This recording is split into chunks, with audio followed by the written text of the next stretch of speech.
Good day. This is Dr. Grace de Guzman, and I will be discussing the lecture on seizures and epilepsy. Listed are the references.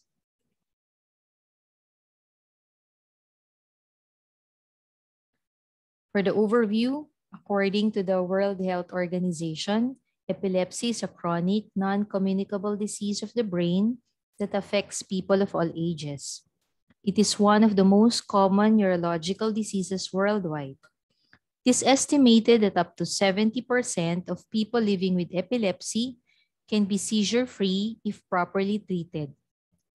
More than 2/3 of all epileptic seizures begin in childhood, mostly in the first year of life, and the incidence increases again after age 60 years. For the definition of terms, seizure is the transient occurrence of signs and/or symptoms due to abnormal, excessive, or synchronous neuronal activity in the brain. Epilepsy is a disease characterized by an enduring predisposition to generate epileptic seizures. It is also described as having 2 or more seizures which are not directly provoked by intracranial infection, drug withdrawal, acute metabolic changes, or fever. Convulsion refers to the intense paroxysm of involuntary repetitive muscular contractions. Ictal is the period of a seizure, while interictal refers to the period between seizures.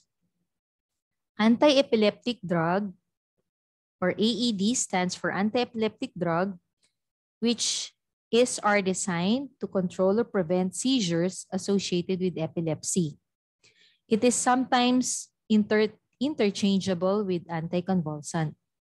ASM stands for anti-seizure medication.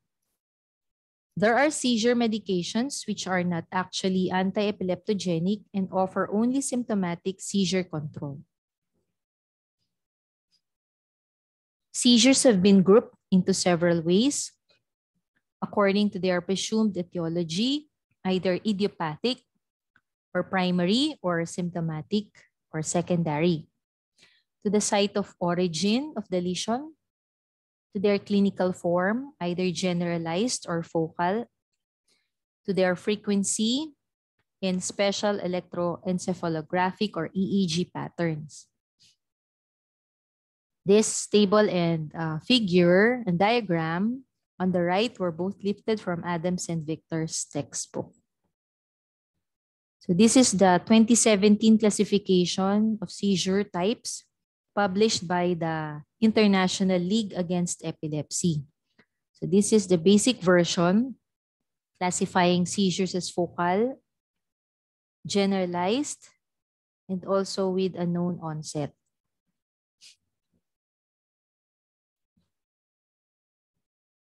This is the extended or expanded version, describing the different subclassifications of focal, generalized, and seizures with a known onset. So there have been changes in the terms and nomenclature for proper clarity. So the old term unconscious is now referred to as impaired awareness. The old term partial is now referred to as focal. We now go to the different generalized seizures. The most common is generalized tonic-clonic or grand mal seizures. The seizure strikes without warning, beginning with a sudden loss of consciousness and a fall to the ground, which may lead to facial and other injuries.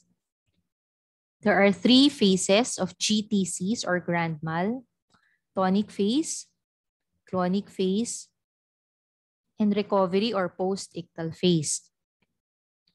The tonic phase has manifestations of unconsciousness and tonic contractions of the limb muscles lasting for 10 to 30 seconds. So there is expiration-induced vocalization, causing the epileptic cry. There is cyanosis because of interruption of respiration, contraction of masticatory muscles, and patient falls to the ground. The second is clonic phase with alternating muscle contraction and relaxation of symmetric limb jerking, lasting for 30 to 60 seconds or longer. Respiration returns immediately. Cyanosis clears. There is salivation and sweating. Muscles now become flaccid. Sphincter relaxation may produce urinary incontinence. And patient may remain unconscious for a variable period of time. In the recovery phase, the patient remains motionless and limp, may regain consciousness with full orientation in 10 to 30 minutes, or may take longer with status epilepticus, or if there are pre-existing structural or metabolic brain disorders. These may be followed by post-ictal confusion or agitation or headache. Physical exam usually is normal in the idiopathic type. Pupils now react to light. And there may be transient unilateral weakness in this period. Sequelae of severe seizures include lactic acidosis and reduction in arterial oxygen saturation and a rise in PCO2. And these are secondary to the respiratory arrest and excessive muscular activity. If these are prolonged, they may cause hypoxic ischemic damage to areas in the cerebrum, basal ganglia, and cerebellum. The second is absence seizures. It is formally referred to as petit mal or pycnoepilepsy. Characteristics include brevity or being brief, rapid onset and cessation, frequency, and paucity or very, very minimal motor activity. It resembles a moment of absent-mindedness or daydreaming. Only 10% are completely motionless. The rest have fine clonic or myoclonic movements of the eyelids, facial muscles, or fingers at a rate of 3 per second. Characteristic EEG abnormality will show generalized 3 per second spike and wave pattern.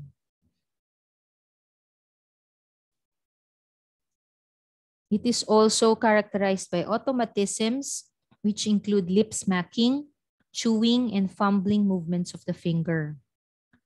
After 2 to 10 seconds or longer, patient reestablishes full contact with the environment and resumes the pre-seizure activity. So it is common among school-aged children. Hyperventilation may induce an attack. Rarely begins before age of 4 or after puberty. The attacks tend to diminish during adolescence and then disappear and may be replaced by other forms of generalized seizures. Absence may be as many as several hundreds in a day, producing periods of inattention. So that was the typical absence seizures. Now the atypical or the Lennox-Gastaut syndrome or LGS is not so common. It has an onset between 2 and 6 years of age with the following characteristics: atonic seizures, progressive intellectual impairment, and the characteristic slow 1 to 2 Hertz spike and wave EEG pattern. LGS may be preceded by West syndrome, which is the triad of infantile spasms, high amplitude chaotic EEG known as HIPS arrhythmia, and mental retardation. The next is myoclonic seizures. They are brief muscular contractions. Some are small and involve only one muscle or part of a muscle, while others are large and may displace a limb on one or both sides of the body or the entire trunk. Many are brief, lasting 50 to 100 milliseconds, may occur intermittently and unpredictably. One type is juvenile myoclonic epilepsy or JME. It is the most common form of idiopathic generalized epilepsy in older children and young adults. Begins in adolescents around age 15. Myoclonic jerks occur in the arm and upper trunk, which may be triggered by fatigue, early stages of sleep, or alcohol ingestion. It is not progressive and does not impair intelligence. So valproic acid and some other newer generation anti-epileptic drugs are highly effective in eliminating the myoclonus.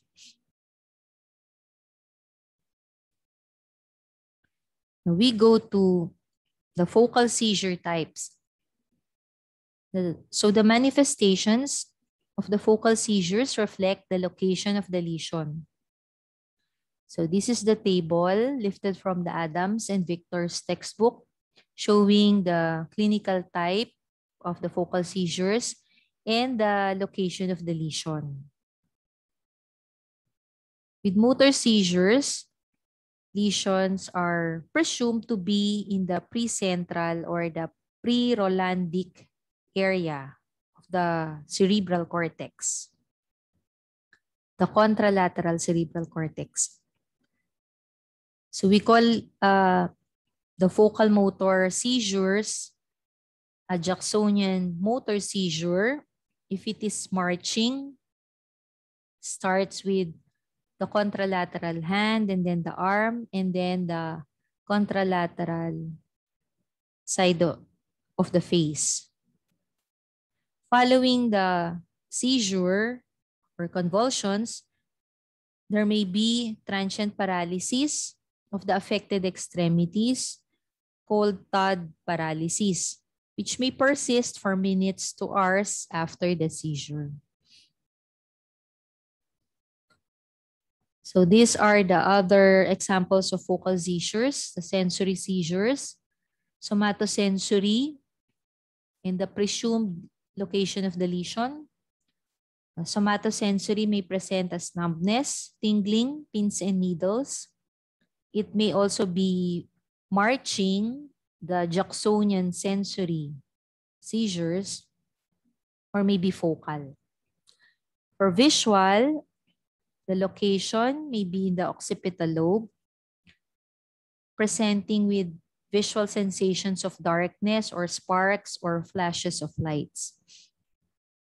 The olfactory seizures is considered the most important because they signify a particular localization.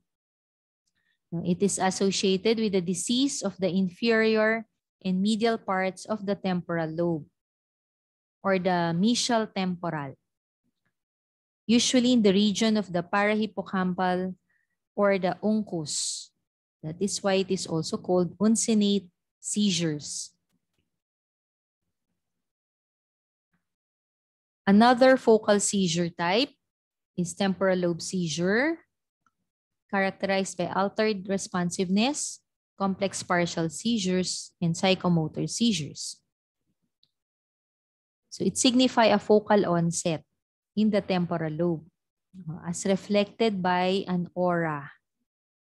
And there is incomplete impairment of consciousness, in contrast to the loss of connection to the environment happening in the absence seizure.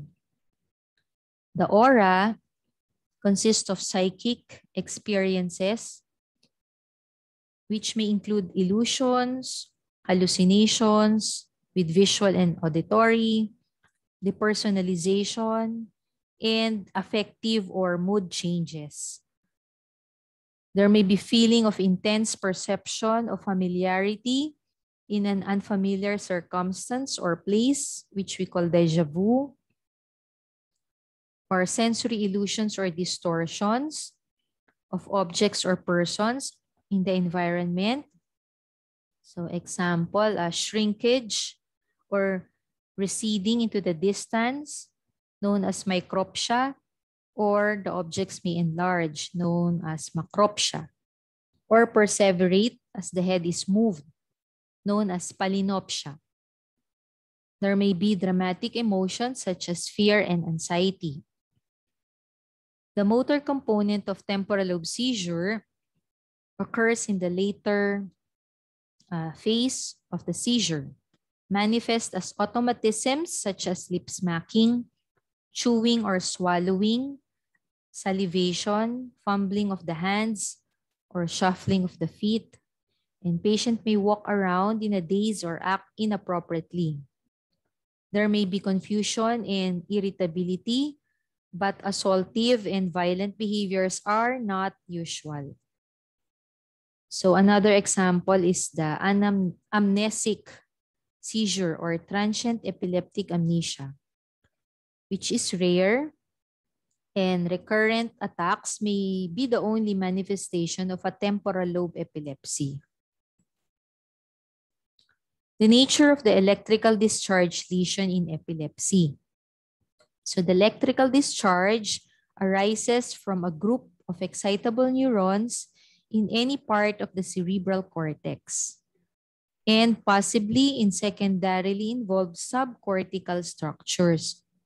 For a seizure to occur, 3 conditions are required: a population of pathologically excitable neurons.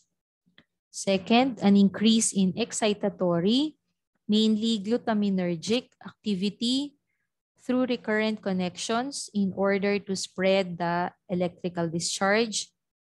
And third, a reduction in the activity of the normally inhibitory GABAergic projections.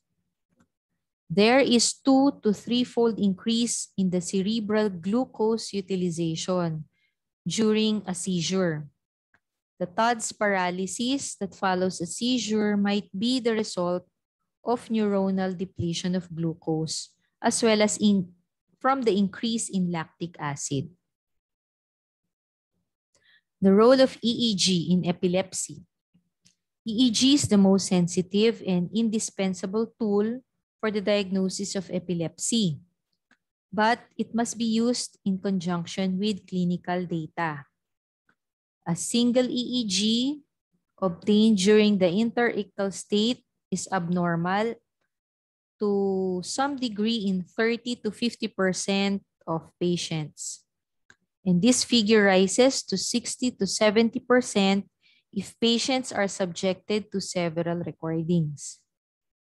A higher yield of abnormalities and a more precise definition of seizure types can be obtained by the use of several special techniques or procedures, such as hyperventilation, photic stimulation, and sleep, in order to yield EEG recordings.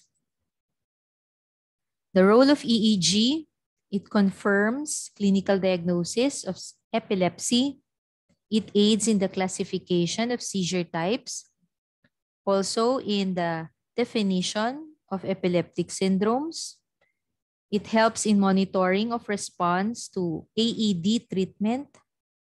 It evaluates patients with single episodes or single seizures, and it guides in the decision-making in the discontinuing of AED treatment. Imaging and laboratory abnormalities associated with seizures. Neuroimaging includes CT and MRI. MRI can visualize even more subtle abnormalities such as the medial temporal sclerosis, heterotopias, and other disorders of neuronal migration, dysgenic cortex, hamartomas, vascular malformation, or encephaly, tumors, and even small glial scars. When to do imaging? If there is focal onset seizures at any age. For the adult, any type of seizure. And if there are focal neurologic deficits in the neurologic exam. These are the abnormal labs after a seizure. In the CSF, there might be slight increases in white blood cells and protein. There can be systemic lactic acidosis, rise for 10 to 20 minutes, transient rise in the serum prolactin concentrations, and also rise in serum cortisol and ACTH. So these are the imaging, the MRI imaging. Figure A will show a T1 weighted MRI in the coronal plane showing reduced volume of the left hippocampus and secondary enlargement of the adjacent temporal horn of the lateral ventricle. The figure B is the flare, T2 flare in the coronal plane, showing also the abnormal hyperintense signal within the left hippocampus. These pictures would show the EEG machine with a device that records the electrical activity of the brain. And the lower photo will show a technician properly placing the electrodes over the patient's scalp. The electrodes will detect the brain activity and record the brain wave patterns. And the EEG machine sends the data to a computer or the cloud server. We go to pathology of epilepsy. Medial temporal sclerosis will be shown by MRI as specific pattern of gliosis, neuronal loss with gliosis in the hippocampal and amygdala region. So there is loss of neurons in an area of the hippocampus known as CA1 segment or the summer sector. And it is often unilateral. The role of genetics. Most primary epilepsies have the genetic basis with familial incidence of 5 to 10%. Monogenic genetic defects are related to abnormalities of ion channels or neurotransmitter receptors. So examples are the sodium channels, potassium, calcium, and the ligand-gated channels. So how do we clinically approach epilepsy? So we should do a detailed history taking, establish the occurrence of seizures with a detailed account of the event, get the family history, the developmental milestones, neonatal event, and circumstances of birth, especially in pediatric patients. Also get medication history, any intake or ingestion of illicit substances.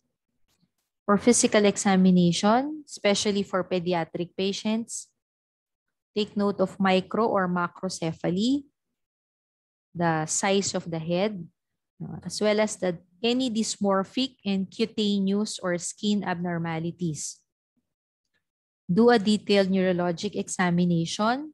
Take note of any focal deficits, signs of meningeal irritation, or increase in intracranial pressure. So this table would show the causes of recurrent seizures in the different age group. So example, among the neonatal, congenital maldevelopment, birth injury, and the associated anoxia are the most common probable causes. So in this graph, this will show the distribution of the main causes of epilepsy at different age groups. Now, it can be seen that there is a high prevalence of congenital among the childhood age group and the cerebrovascular diseases as the cause among the older patients.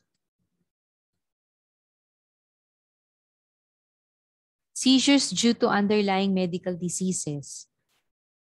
So we should remember that some substances, when withdrawn, may cause seizures. This include alcohol, benzodiazepines, and related sedatives. Some infections, CNS infections, may present with seizures. So meningitis and encephalitis, or even systemic infections, sepsis. Seizures may be secondary to metabolic encephalopathy. Most common is uremia, also electrolyte disturbances such as hypo or hyperglycemia and hypo or hypernatremia. Some medications and other drugs may lower the threshold for seizures, such as the antibiotic imipenem, tricyclic antidepressants, and lithium. Global arrest of circulation, cardiac arrest, suffocation or respiratory failure, and carbon monoxide poisoning. Strokes may also cause seizures, less than 10% occurring in embolic infarcts, and more commonly in cortical venous thrombosis and subarachnoid hemorrhage. Seizures may also be from acute head injury, and we should also take note of seizures occurring in pregnancy. Take note of the potential teratogenic effects of AEDs such as cleft lip and cleft palate, and the seizures in eclampsia or pregnancy-induced hypertension, and the role of AEDs postpartum and during breastfeeding. So folate or folic acid may be offered because there is clinical benefit in preventing fetal malformations due to intrautero exposure from the AEDs. And then many AEDs seem to be safe for the baby during breastfeeding because only small amounts are excreted in the lactated milk.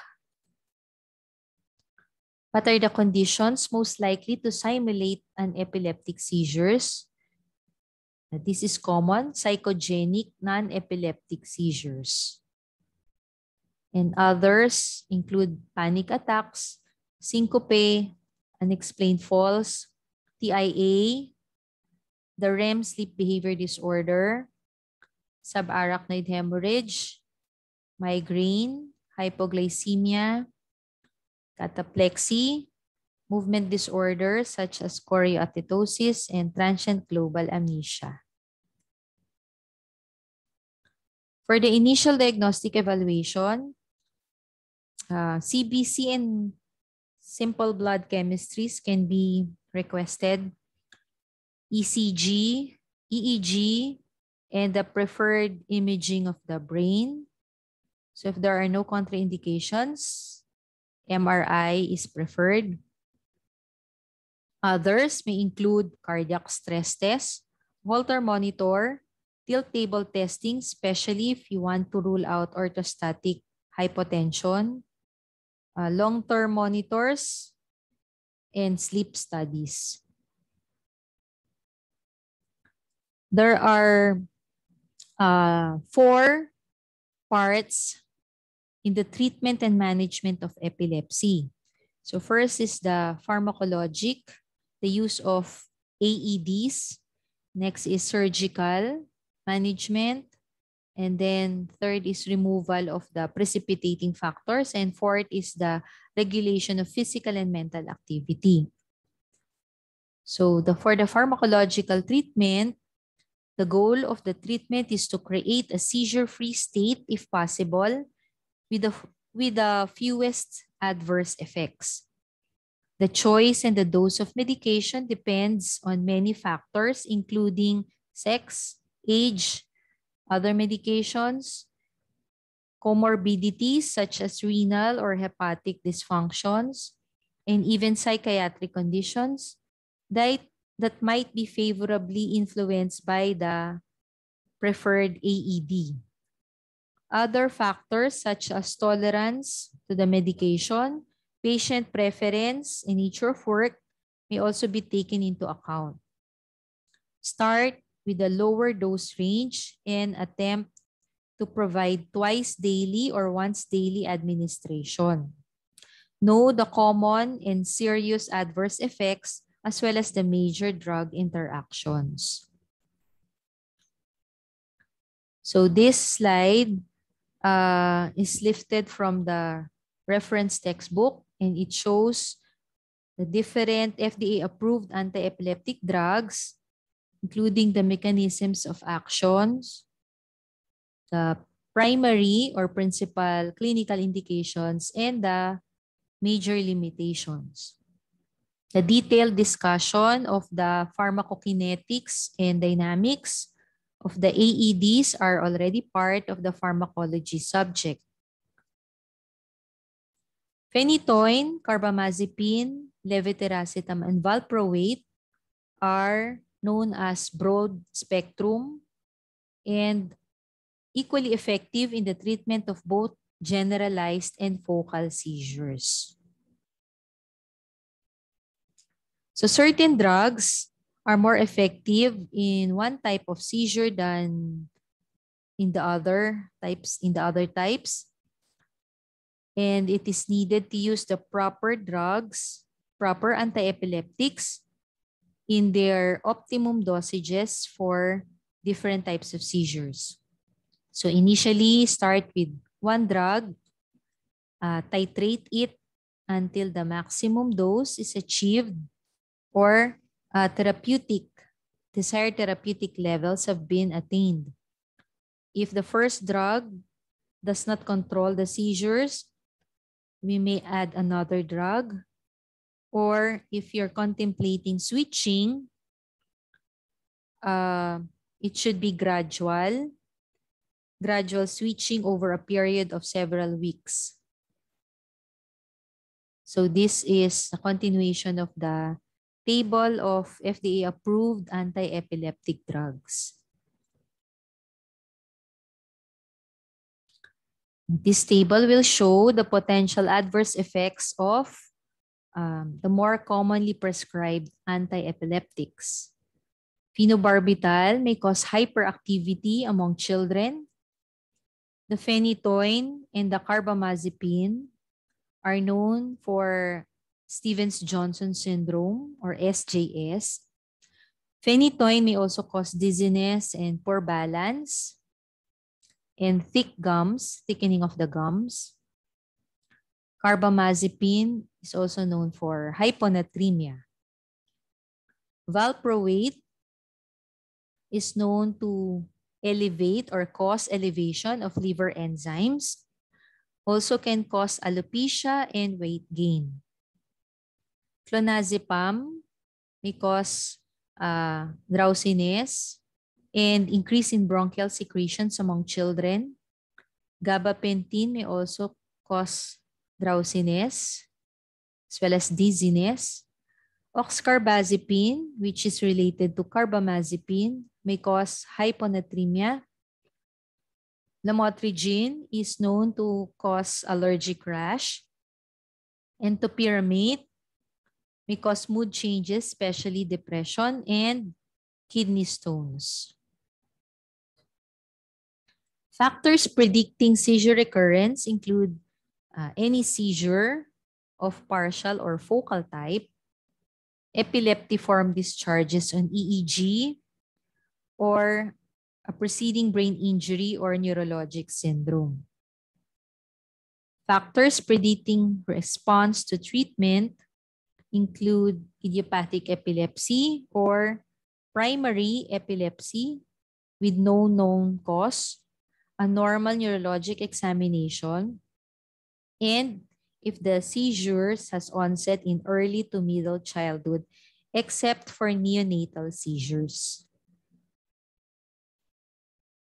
Factors predicting intractability of seizures, if they occur in very young age, less than 2 years. Frequent generalized seizures, failure to achieve seizure control, evidence of brain damage in CT scan or MRI.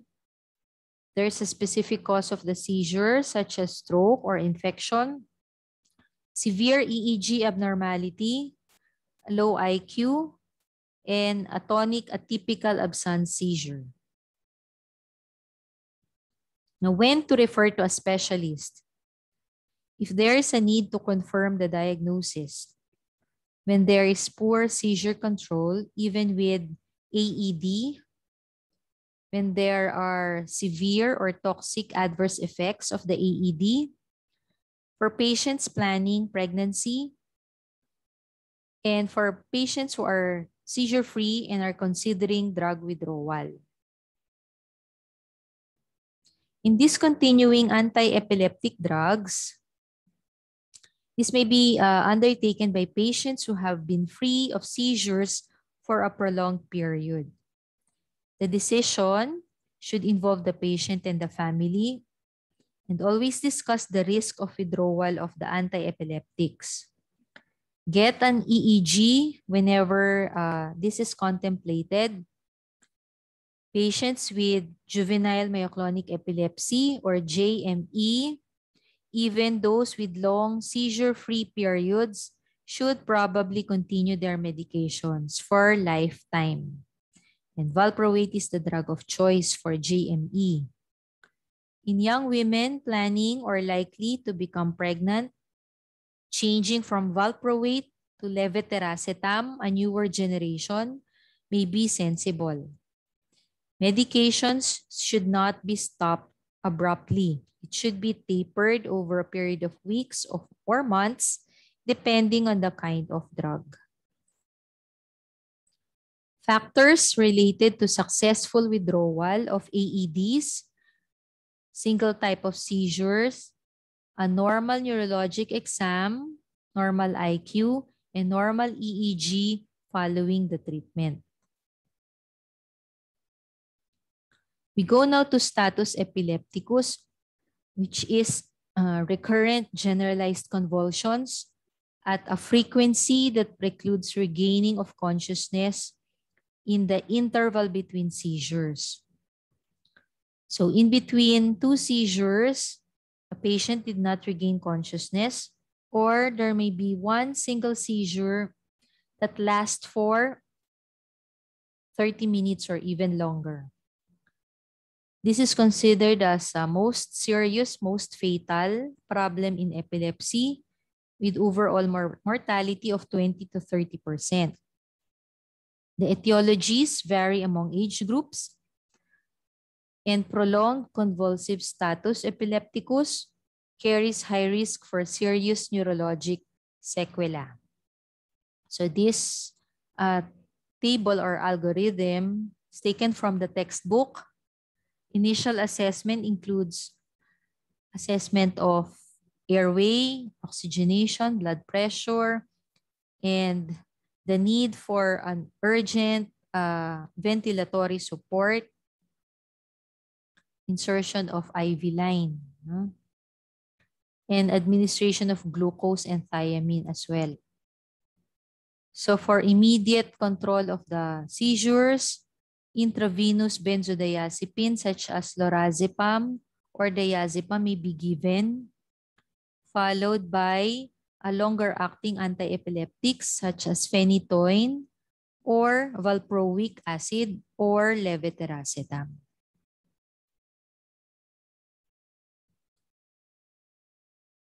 The second form of treatment or management is surgery, which also includes vagal nerve stimulation. So surgery may be involving excision of a focus, epileptic focus, or sectioning of the corpus callosum, or hemispherectomy. Favorable candidates include patients with focal seizures that induce altered consciousness and a unilateral temporal lobe focus. The rates of cure and significant improvement approach 90% in some case series, but overall, the rate is around 50% after 5 years. Most of the patients still require anti-epileptic drugs after surgery. For vagal nerve stimulation, electrodes are connected to the vagus at the left carotid bifurcation. Other management will also include ketogenic diet. The exact mechanism is unknown. This is the main treatment for children with GLUT1 deficiency syndrome, mainly for children ages 1 to 10 years of age. The regimen is initiated during hospitalization by starvation for a day or even 2 in order to induce ketosis, followed by a diet in which 80 to 90% of the calories are derived from fats. Safety and regulation of physical and mental activity includes regular hours of sleep, moderate alcohol intake, and avoidance of illicit substance use. Operation of unguarded machinery, climbing ladders, especially those required in their jobs, are not advisable. Also, taking baths behind locked doors is not advisable. Sports and epilepsy. With proper safeguards, even the potentially more dangerous sports such as swimming may be permitted. So it is best to advise the patients to consult their doctors and request for medical clearance if needed. So shown here are the permitted sports with no restrictions, the sports with precautions, and the prohibited sports.